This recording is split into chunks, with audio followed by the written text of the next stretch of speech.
Aí de volta com o nosso Manhã da Gente. E, gente, olha só, a insolação é uma condição séria, provocada pelo excesso de exposição ao sol e ao calor intenso. Ela acontece quando a temperatura corporal ultrapassa os 40 graus. É isso mesmo, 40 graus. Aí você já fica só morrendo, morrendo. Um calor, uma coisa assim que a gente fica sem entender. Mas aí fazendo com que o nosso mecanismo de transpiração falhe e o corpo não consiga se resfriar. E para isso a gente hoje vai falar sobre esse tema. E eu estou recebendo aqui a nossa dermatologista Ismaele Veras e também o doutor Felipe, que está aqui junto comigo, que ele é clínico geral. A gente vai estar aqui batendo um papo, né, sobre esse assunto. Você que está em casa, eu já vou deixar o WhatsApp aqui. Se quiserem tirar alguma dúvida, fiquem à vontade, tá, minha gente? Para tirar a dúvida de vocês. À vontade para tirar a dúvida que vocês quiserem também, tá? Porque eles são especialistas não só nesse assunto, como em outros também. Às vezes você tem uma dúvida e quer tirar a dúvida, então fiquem à vontade. Pode ser, né, meninos? Porque às vezes a pessoa quer sair até do assunto, mas eu tô com a dúvida, eu queria tanto perguntar, pode perguntar, fica à vontade. Mas o nosso assunto é sobre essa insolação. O que é a insolação? Bom dia, doutor Felipe, doutora Ismaele. Olá, bom dia.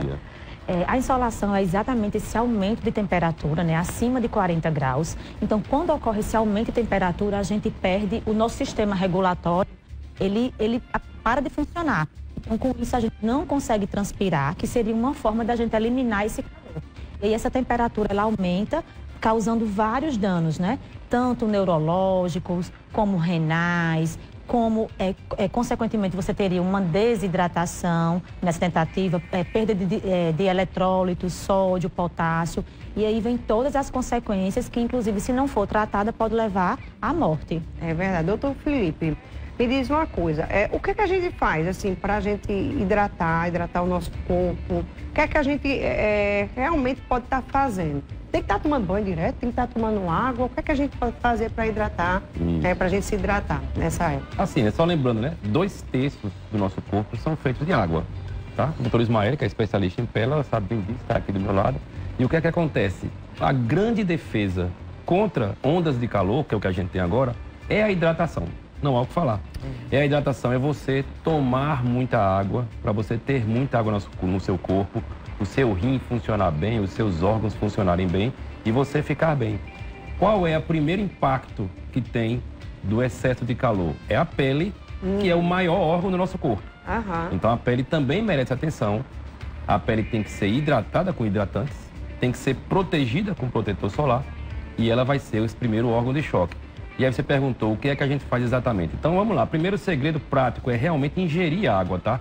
Então você tomar banho, seja no chuveiro, seja numa piscina, o que for, é bom sim, também é bom. Mas o principal é ingerir, é tomar. E a gente tem que ter cuidado porque muitas vezes não vem aquela sede. O nosso corpo pode demorar a ter um alerta interno, até pela adaptação que a gente tem. Por exemplo, idosos e crianças muito pequenas, isso é mais comum ainda. Não ter tanta sede. Então a gente tem que ter a memória, a gente tem que ter essa educação para tomar mais água do que o normal, mesmo sem sentir tanta sede nessas épocas de mais calor. Bora lá, ventilador, ar-condicionado, o que é melhor? Eu acho melhor o ar-condicionado. Ele é bom mesmo para passar o calor, porque às vezes o ventilador, se estiver tão quente, a gente não consegue não, minha gente. Não consegue nem esfriar, porque a quentura misturada com o vento, vocês piora. Não melhora. Eu não sei, eu acho que o ar-condicionado, eu acho que é o melhor lugar, né?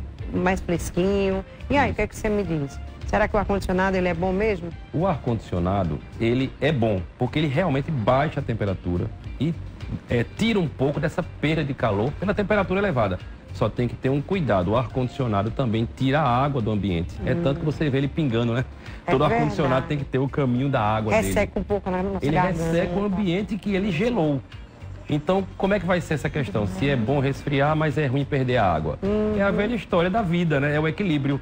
Então, você não pode ter ar-condicionado demais também. Você tem que ter o ar-condicionado sem exagerar. Não vai colocar no mínimo. Coloca o ar-condicionado ali em 22 ou 23, é o ideal. Não pode ficar muitas horas seguidas. Se você vai ficar uma noite toda, tudo bem, mas amanhecer o dia, acabou o ar-condicionado. Tem que ventilar o ambiente, tem que buscar outras formas de redução da temperatura e de hidratação, como a gente veio falando antes. Então, o segredo é a ponderação. não usar demais e quando usar, não gelar demais. Eu vou falar assim para ser compreendido. Quando a gente está num lugar muito quente, tipo assim, na rua, tá quente, a gente só pede um lugarzinho com arzinho, né, não? A gente só quer um frescorzinho, a gente já corre para um lugar mais fresco.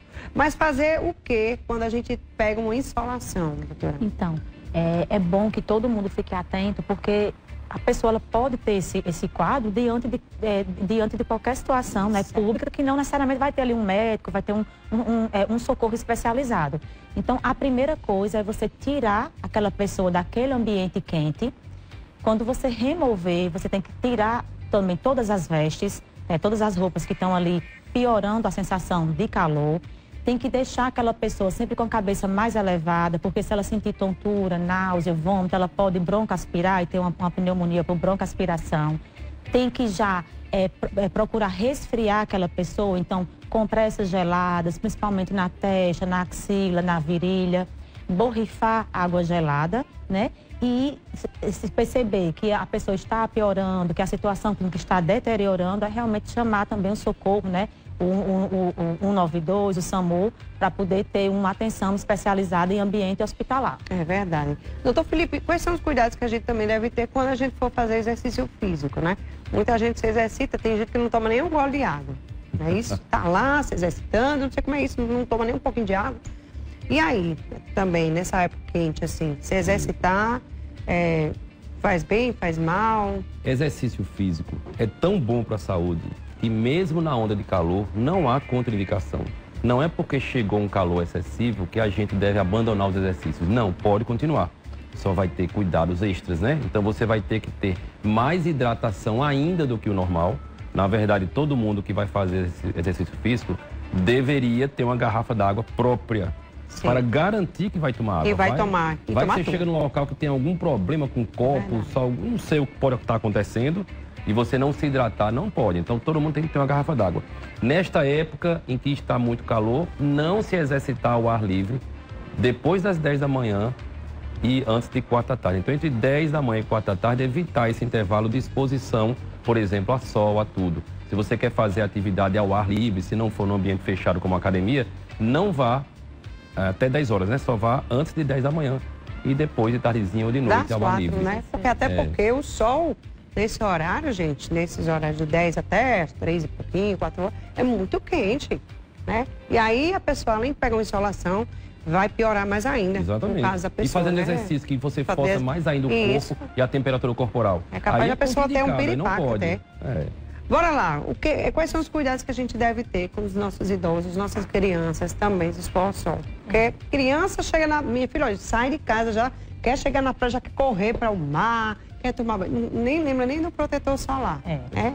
Seja numa piscina, seja numa praia, é desse jeito, e vai-se embora e pronto. Exatamente, lembrar que criança, abaixo dos 6 meses, não deve ser diretamente exposta à radiação ultravioleta, né? Por quê? Porque não pode usar protetor solar. Acima de 6 meses é que é liberado o uso do protetor solar. Então tem que caprichar no uso do protetor solar, pelo menos meia hora antes de sair de casa, não é usar ele naquela hora, porque tem um tempo para ele poder agir, né? Então, totalmente desnudo, passar protetor solar em áreas como, por exemplo, nuca, pés, que são orelhas, que são áreas que normalmente a gente se esquece. Além do uso do protetor solar, evitar os horários de exposição de maior radiação, como entre 10 e 16 horas. Procurar ficar em ambientes de sombra. Reaplicar esse protetor solar a cada 2 horas ou até antes de, se for aquela criança que está muito imersa em água. Então, após cada saída da água, tem que reaplicar esse protetor solar. E também, não menos importante, o uso de barreira física, né? Como, por exemplo, aquelas roupas com proteção, com fator de proteção, né? Que é o FPU, boné, chapéus. E a questão da hidratação, né?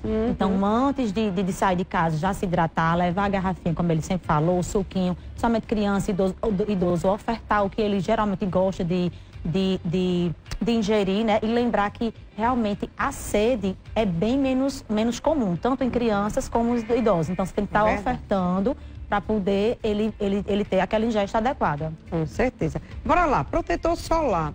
Vamos explicar um pouquinho para quem está nos assistindo. Tem tipos de protetor solar. Isso. Tem um fator 30, 40, 50, 60, enfim. Tem diferença entre os fatores? Existe. Porque tem vários. Aí, não, melhor esse, que 60, que é o que protege mais. Mas se a pessoa não tiver o de 60 e tiver o de 30, não vai proteger do mesmo jeito? O que acontece? O fator de 30 para 60, né? O ideal é que no ambiente exposto seja pelo menos um fator 30.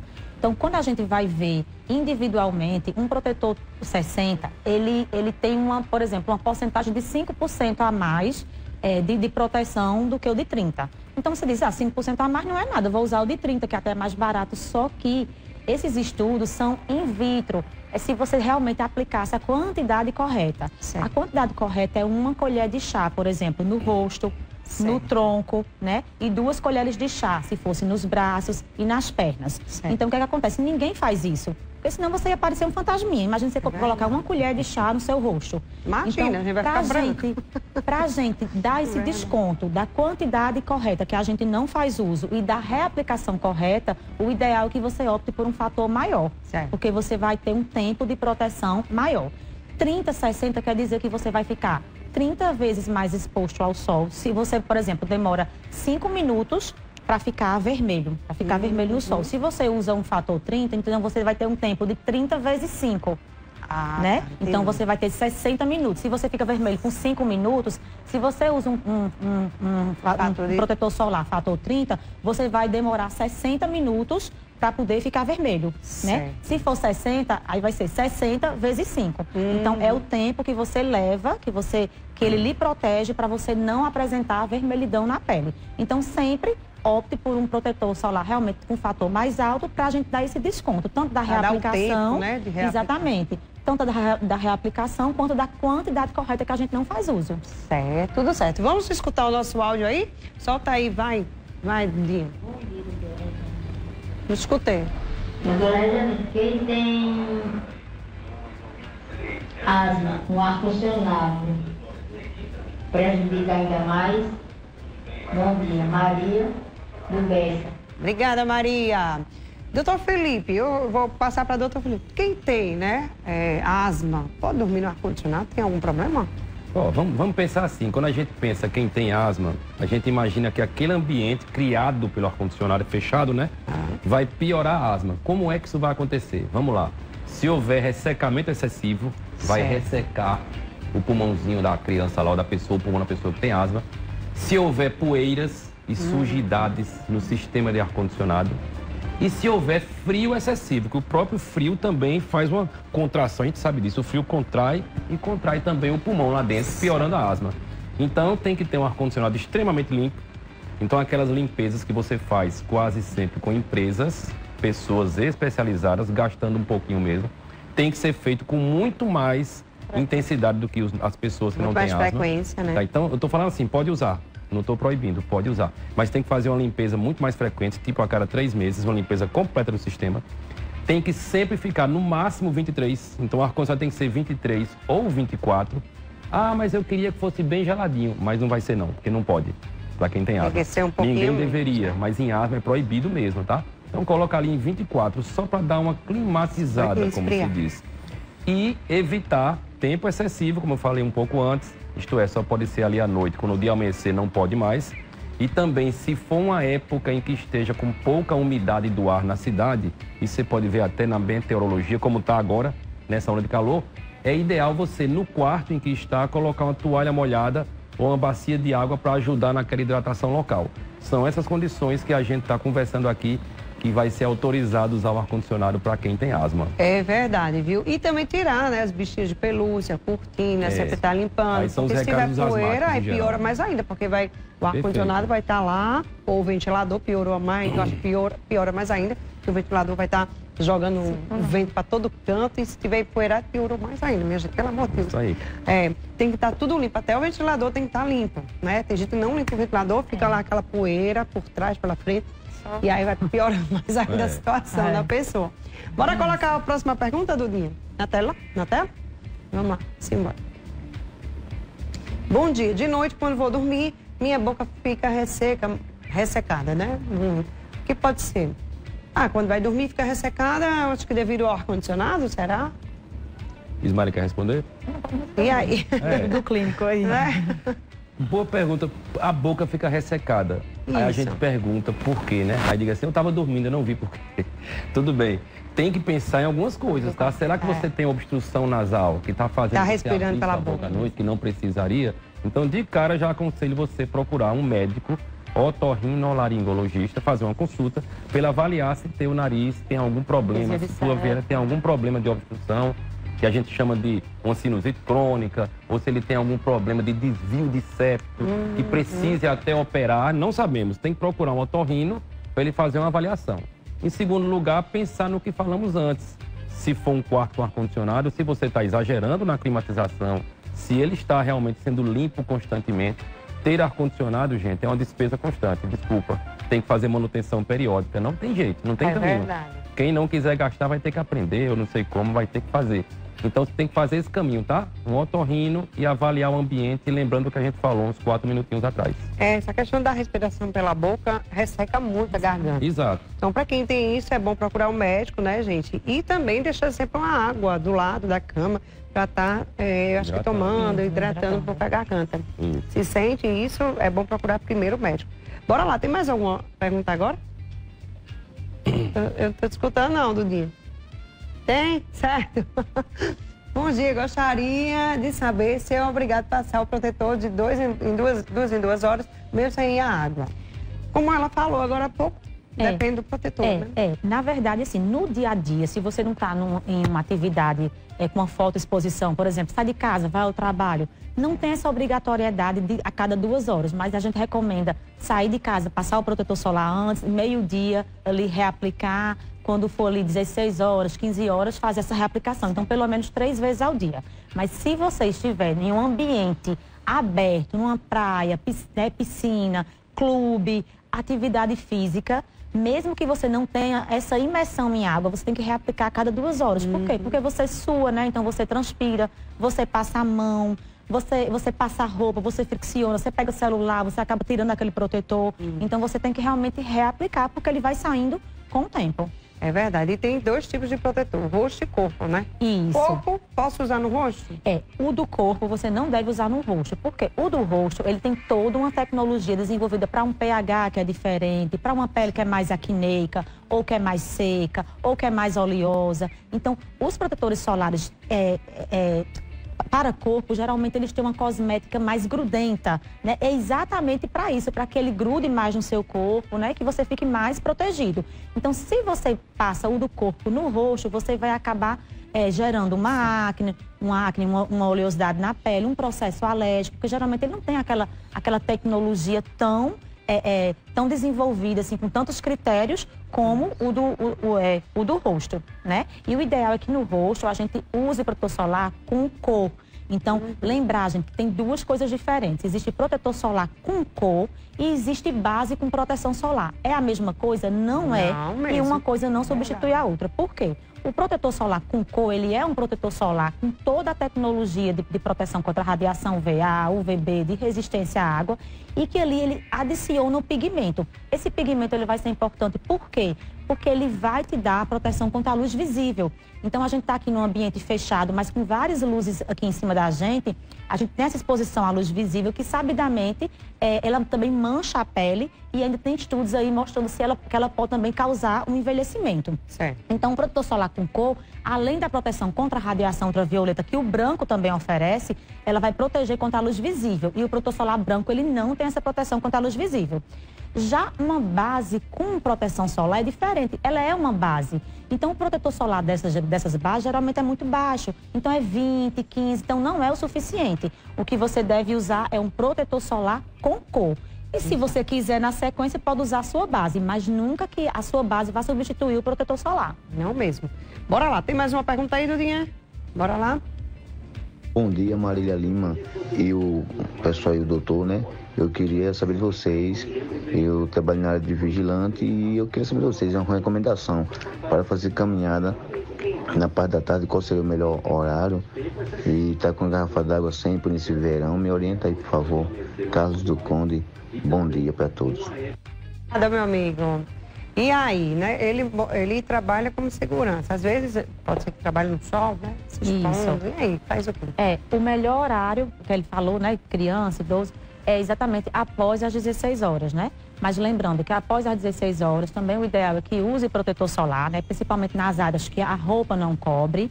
E caprichar também na hidratação. Então, já vai fazer uma caminhada, já hidrata aquela criança, o idoso, já leva uma garrafinha, como o Felipe mesmo mencionou, e vai ofertando essa água ou líquido ao longo da atividade física. Vamos lá, qual é a forma, doutor Felipe, mais adequada de se alimentar nessa época de muito calor? O que a gente pode estar comendo?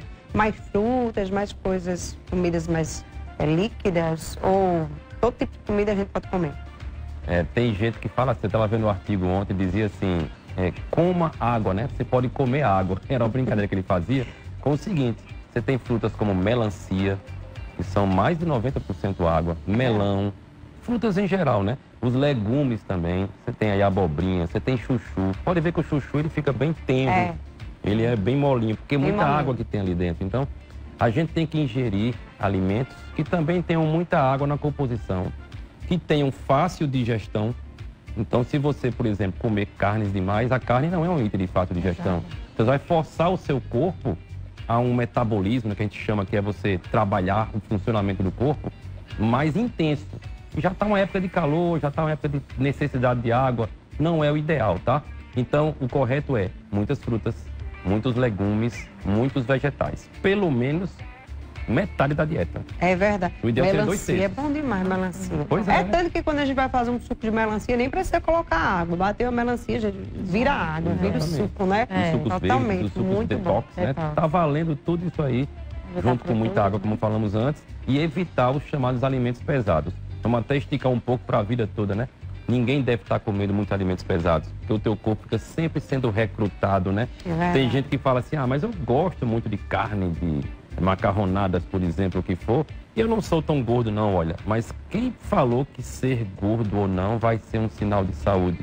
Quem te disse que ter as taxas boas, lá que tu fez o exame ontem, estava tudo maravilhoso, isso aqui é saúde? Não. Não mesmo. Saúde são bons hábitos de vida. Nessa época de calor e neste momento que a gente está aqui conversando, é apenas para a gente reforçar algo que já devia ser feito já de vida lá, tá certo? Na verdade, a dieta do ser humano tem que ser pelo menos metade, se não for 2 terços de vegetais, itens vegetais, frutas, verduras e legumes. Nessa época tá valendo mais ainda. Beber álcool, né? Vou tomar minha cervejinha, aí dá aquela esfriada, enfim. E aí, doutor? Beber o álcoolzinho também é bom, não é bom? Acho que álcool não é bom em nenhuma época. Se puder, o ser humano deve evitar o álcool para sempre. Mas como o álcool é um item de diversão, etc., e não há pesquisas científicas ainda o proibindo completamente, beber álcool, como diz, inclusive por obrigatoriedade nos anúncios, álcool com moderação. O problema do álcool é que o álcool, ele é um agente desidratante, tá bom? Então, pode ver que se você passa álcool numa plataforma assim qualquer, fica tudo lindo, maravilhoso. Por quê? Porque ele passa limpando e tirando toda a água. É tanto que ele seca e você vê que vai tudo embora. Isso vale no seu corpo também. Então, a gente deve evitar o álcool também porque ele desidrata, além de fazer mal em vários outros aspectos. Então, o único segredo é álcool com muita moderação. Talvez nessa época evitar álcool em momentos de muito calor, como durante o dia, como no momento em que haja muito sol. É o jeito. Ok, bora ver mais alguma pergunta? Solta aí, Duguinha. Bom dia. Para quem sofre com sinusite crônica, pode desencadear crises ao tomar excesso de sol? Eu sinto que piora mais o quadro. E aí, aquela sinusite crônica, ela pode estar desencadeando quando ela toma muito sol. É verdade. Ela sempre sente aí uma piora, né? Quem tem sinusite crônica é porque já faz muito tempo que os seios da face, sinusite, são os seios que tem aqui na face da gente, né? Tem aqui atrás, tem aqui de lado, tem vários locais aqui da face. Essa pessoa, há muito tempo, sofre com inflamações. Eu vou logo perguntar por quê? Por que essa sinusite crônica existe? Tem alguma coisa aí, tá? Então você tem que conversar com o otorrino para ver o que está acontecendo. Ele vai fazer uma avaliação e ver se esse problema vai ser sanado em definitivo. É verdade. Mas se agora, neste momento, você quer uma resposta nossa, eu vou te dar agora, tá? A solução é mais hidratação ainda do que em outras épocas. A água que você ingere, que você toma, que você engole, hidrata todo o corpo e acaba circulando por aqui também. E melhora a situação. Além disso, fazer um controle local de melhor hidratação e de menos perda de água. Tudo que a gente veio falando no programa até aqui está valendo mais ainda para você que tem sinusite crônica. Ar-condicionado, tal, aquelas conversas nossas todas lá. E também de tomar água. Além disso, você especificamente que tem a sinusite crônica, você pode fazer as nebulizações com aquela maquininha mesmo, ou as inalações com aquela água morna, né, que vem aquele vapor. Porque aquela água que vem ali na nebulização ou na inalação, aquele vaporzinho, vai direto no seio da face e hidrata mais ainda o seu seio da face. Eu digo mais ainda que o principal foi tomar água, foi engolir água mesmo. Então você vai fazer isso mais ainda nessa época. Eu imagino que você já deva fazer no seu dia a dia, por causa da sinusite. Faça mais ainda isso, tá? Mas temos um combinado, você vai fazer isso e vai procurar um otorrino para que essa condição que você tem, chamada sinusite crônica, possa desaparecer. Às vezes tem coisa para você fazer que você nem imagina. É verdade. Às vezes uma mudança na sua alimentação vai melhorar a sinusite crônica, porque às vezes tem algum alimento inflamatório que vai inflamar o teu seio da face. Aí é uma conversa mais longa, são pensamentos a mais. Ok. Eu vou dar só uma paradinha com eles aqui, gente. Vou um pequeno intervalo, já eu volto e a gente continua fazendo as perguntas de vocês, tá bom? Volto já.